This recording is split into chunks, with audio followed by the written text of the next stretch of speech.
Noche UFC is going down in Las Vegas this weekend, and I'm pumped to see who comes out on top. I've partnered up with DraftKings, and they got an offer that is perfect if you're looking to get closer to the action. Right now, all new customers that bet just $5 will instantly get $250 in bonus bets. Download the DraftKings Sportsbook app. When you sign up, use my promo code SONNEN. DraftKings, the crown is yours. That's $250 in bonus bets instantly after betting just $5. Staying on the action and use your $250 in bonus bets on DraftKings same-game parlays for a shot at an even bigger payout. If sports betting is not yet available in your state, don't worry. You can still join in on all the fun at DraftKings with daily fantasy and have a shot at all the prizes. Download the DraftKings Sportsbook app right now. New customers, use my promo code SONNEN. Bet just $5 and get $250 in bonus bets instantly. That's promo code SONNEN only at DraftKings Sportsbook. My official prediction for Sugar Sean versus Merab, I am taking O'Malley. And it's a very interesting place how we got here, guys. In 1993, in case you're not old-time fans, if you're brand new to the sport, the number one marketing, I mean, to the point that the event promoters, the athletes themselves, the coaches, the fans, everybody involved in the industry came out telling the same story, which is we're holding this thing called mixed martial arts, a term that was made up. We're holding these fights to try to find out definitively which art or style is best. What would actually work? What is most realistic? Should I be spending my time pursuing a black belt in Taekwondo, or should I be spending my time pursuing a black belt in karate, for example? This is what the entire sport was. Now, either way, well, we started to get away from that. We started to get laws passed. We started to get commissions and weight divisions and sanctioning and rules and categories and rankings. We never fully got away from that ideal.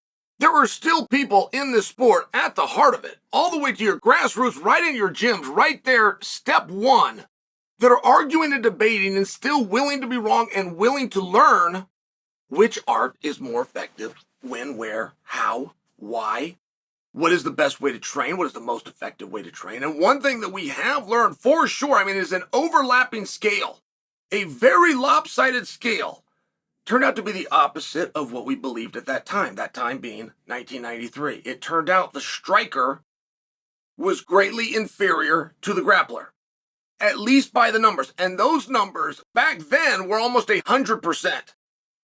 I mean, it was a period before it came down as low as 95%. And still to this day, grappling has outdone and outperformed striking to a very massive level. But there does appear to be a changing of the guard to a degree. Like when I look at Sean and Merab, I'm picking Sean to win. I'm picking and predicting that Sean will win. But that doesn't mean, like it would have at one point in my life, that doesn't mean that I think that Sean is a better grappler. It appears that Merab is. Merab took Henry Cejudo, who's an Olympic champion, down more times than he got taken down, just for example. And we're seeing this new age in stand-up. Maurice Smith was the first to come along. Jose Aldo, of course, did a great job showing us. Anderson Silva got a ton of credit.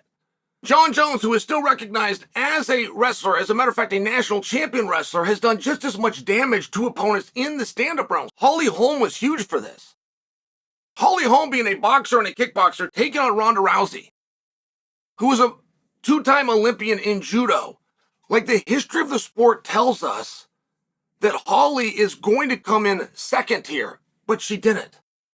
And now we're starting to see this with Sean O'Malley. And we're starting to wonder just how far can O'Malley go? And you've yet to see your best O'Malley. In his last couple of performances, there's been an injury. There's been things that have happened that have never been revealed to you, the audience. You were told about it after he won the championship over Aljo. You were told about the rib injury, but Sean didn't want to bring this up. He didn't mean to bring this up. And the only reason I bring it up is he appears to do his best when people say he can't.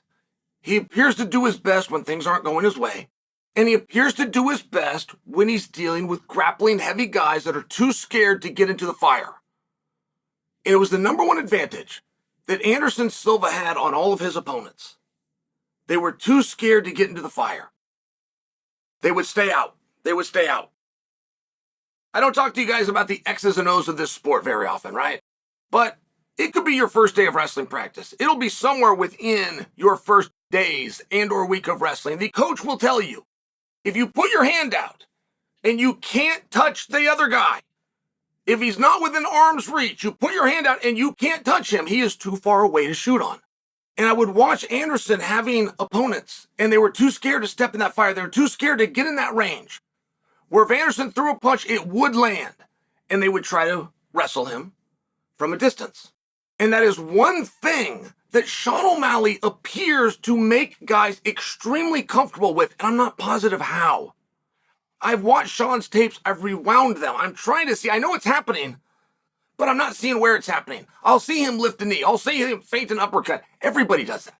Everybody in the world, if you're fighting a guy that's wrestling heavy, you show him a knee, like you're going to knee him in the face, which never happens, or you show him an uppercut, which again, you're never going to punch a guy on his way in. I don't think that it has literally ever happened since 1993.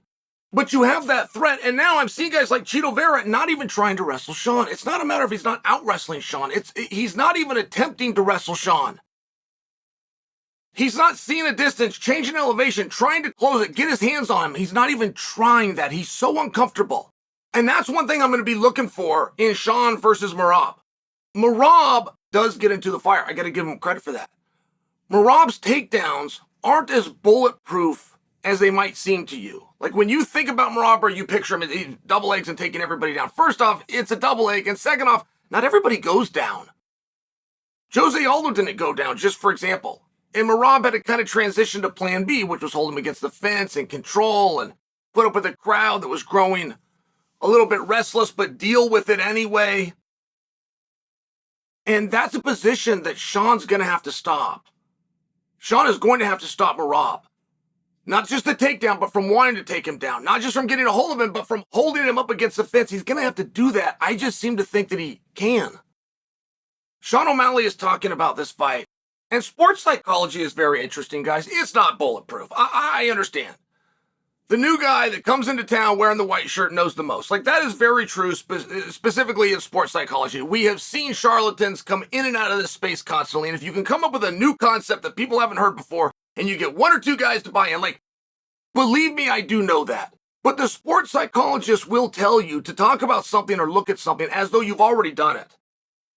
And when I listen to O'Malley, he's already moved on to Nurmagomedov, who, by the way, offers the same threats, at least on paper, as Merab. And O'Malley's not only accepted that, he's embracing that. He's not only embracing that, he's calling him out. O'Malley's the one saying, no, make that fight. That fight doesn't draw. That fight doesn't move the needle. It's a really hard fight, and O'Malley, as champion, wants the really hard fights. I think that matters. Because Merab, meanwhile, is denouncing Nurmagomedov, saying he hasn't done enough, saying the UFC brought him along too fast. It's been 18 fights, all that went his way, 6 inside the octagon, and 4 years since he made his debut. I don't think that that's all that fast, but I'm sharing for you.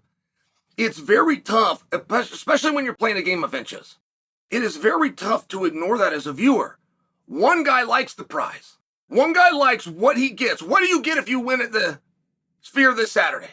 You get Nurmagomedov. One guy likes that idea. One guy does not like that idea. One guy backs it up, embraces it, and says, heck yeah, put me in. The other guy is saying, I don't know about this. I actually think that there's other people that should be looked at. I think that matters, and it only matters to a degree. But this is a close fight. This is going to come down. Both guys are going to give rounds away. This is not going to be dominant. And we're going to know in the first round how O'Malley wants to play this. We're going to know in the very first round. If Merab can get in and get him down in the first 5 minutes, it's not as though he can't rinse and repeat that. But it's going to be close, and we're going to see some back and forth, and I do think that the mindset matters. And I do think that O'Malley likes the prize more than Merab. My official prediction, I'm taking Sean O'Malley.